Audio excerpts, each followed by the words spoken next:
കുട്ടിക്കാലത്ത് നമ്മൾ കണ്ടു വളർന്നിട്ടുള്ള ചില TV ഷോസുകളുണ്ട്. എത്ര കാലം കഴിഞ്ഞ് പിന്തിരിഞ്ഞു നോക്കിയാലും നമ്മുടെയൊക്കെ മുഖത്ത് ഒരു പുഞ്ചിരി സമ്മാനിക്കുന്ന ചില എവർഗ്രീൻ ഷോസ്. അത്തരത്തിൽ നമ്മുടെയൊക്കെ ഹൃദയത്തോട് ചേർത്ത് നിർത്താൻ കഴിയുന്ന നൊസ്റ്റാൾജിക്കായ ഒരു പറ്റം നല്ല TV ഷോസുകളെ കുറിച്ചുള്ള ഒരു സീരീസ് ആയിരിക്കും ഇത്.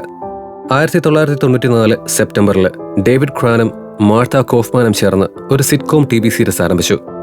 6 സുഹൃത്തുക്കള്, അവർ താമസിക്കുന്ന 2 പ്രധാന അപ്പാർട്ട്മെന്റ്സ്, ഇടയ്ക്ക് വന്നു പോകുന്ന ഒരു പറ്റം മികച്ച ഗസ്റ്റ് സ്റ്റാർസ്. 10 സീസണുള്ള ഫ്രണ്ട്സ് എന്ന സീരീസ് പണിതുയർത്തപ്പെട്ടത് ഇവയിലൊക്കെയായിരുന്നു. ഒന്നിലധികം തലമുറയെ ഇൻഫ്ലുവൻസ് ചെയ്ത് അവരെ ചിന്തിപ്പിച്ചും ചിരിപ്പിച്ചും അവസാനം കരയിപ്പിച്ചുമൊക്കെ ആ 10ാമത്തെ സീസണിൽ കഥ അവസാനിച്ചപ്പോൾ കണ്ടിരുന്ന ഓരോ പ്രേക്ഷകരും ആത്മാർത്ഥമായിട്ട് ആഗ്രഹിച്ചു ഈ കഥ അവസാനിക്കാതിരുന്നെങ്കിലെന്ന്. ഫ്രണ്ട്സ് സീരീസ് നമ്മുടെ കൊച്ചു കേരളത്തിലും ഇന്ത്യയിലുമൊക്കെ രംഗപ്രവേശനം ചെയ്തിട്ട് അങ്ങനെ ഒത്തിരി കാലമൊന്നുമായിട്ടില്ല. 16-17 വയസ്സുള്ളപ്പോഴാണ് ഞാൻ ഈ സീരീസ് ആദ്യമായിട്ട് കാണുന്നത് പോലും. അതുകൊണ്ട് തന്നെ ഈ TV ഷോ കണ്ടു വളർന്ന ഒരാളാണ് ഞാനെന്ന് അവകാശപ്പെടാനൊന്നും എനിക്ക് കഴിയില്ല.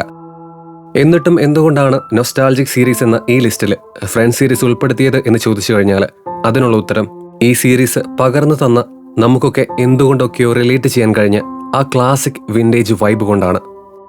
90കളിൽ ഈ സീരീസ് പുറത്തിറങ്ങിയപ്പോൾ അതിലെ ഓരോ എപ്പിസോഡിനായും കുടുംബസമേതം കാത്തിരിക്കുന്ന ഒരു പറ്റം മനുഷ്യരെ നിങ്ങൾക്ക് മനസ്സിൽ സങ്കല്പിക്കാൻ കഴിയുമോ?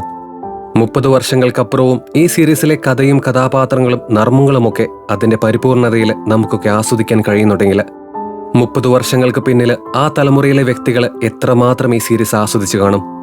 ഒറ്റയിരുപ്പിന് ഈ സീരീസ് മുഴുവൻ കണ്ടു തീർത്തിട്ടും കഴിഞ്ഞു പോയല്ലോ എന്നോർത്ത് നമ്മളൊക്കെ വിഷമിച്ചെങ്കിൽ ഇത് യഥാർത്ഥത്തിൽ കണ്ടു വളർന്നവരൊക്കെ എത്രമാത്രം വിഷമിച്ച് കാണും ഇത് അവസാനിച്ചപ്പോൾ.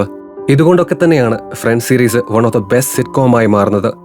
എത്ര വിഷമിച്ചിരിക്കുമ്പോഴും ഒരു എപ്പിസോഡ് കണ്ടാൽ നമ്മുടെ ദുഃഖങ്ങളൊക്കെ മറക്കാൻ നമുക്ക് കഴിയുമെങ്കിൽ കൾച്ചറലി യാതൊരു ബന്ധവുമില്ലാത്ത ഭൂഗോളത്തിന് തന്നെ എതിർവശത്ത് നിൽക്കുന്നവർ കണ്ടാലും അവർക്കും ഉള്ളു തുറന്ന് ചിരിക്കാനും ആസ്വദിക്കാനും കഴിയുമെങ്കിൽ ആ സീരീസിന്റെ പേര് ഫ്രണ്ട്സ് എന്ന് തന്നെയായിരിക്കും. ഭൂമിയുടെ ഏത് ദിക്കിൽ കഴിയുന്നവരാണെങ്കിലും പ്രണയവും സൗഹൃദവും ഒക്കെ പറഞ്ഞു വെക്കാൻ ഒരു പ്രത്യേക ഭാഷയോ സംസ്കാരമോ വേണമെന്നൊന്നുമില്ല. അതുകൊണ്ട് തന്നെ നല്ല രീതിയിൽ അവതരിപ്പിച്ചു കഴിഞ്ഞാൽ ലോകം അവയെ സ്വീകരിക്കും, നെഞ്ചോട് ചേർത്ത് വെക്കുകയും ചെയ്യും. അതിന്റെ ഏറ്റവും വലിയ ഉദാഹരണമാണ് ഫ്രണ്ട്സ് സീരീസും ആ സീരീസിന്റെ ലോകമെമ്പാടുമുള്ള സ്വീകാര്യതയും.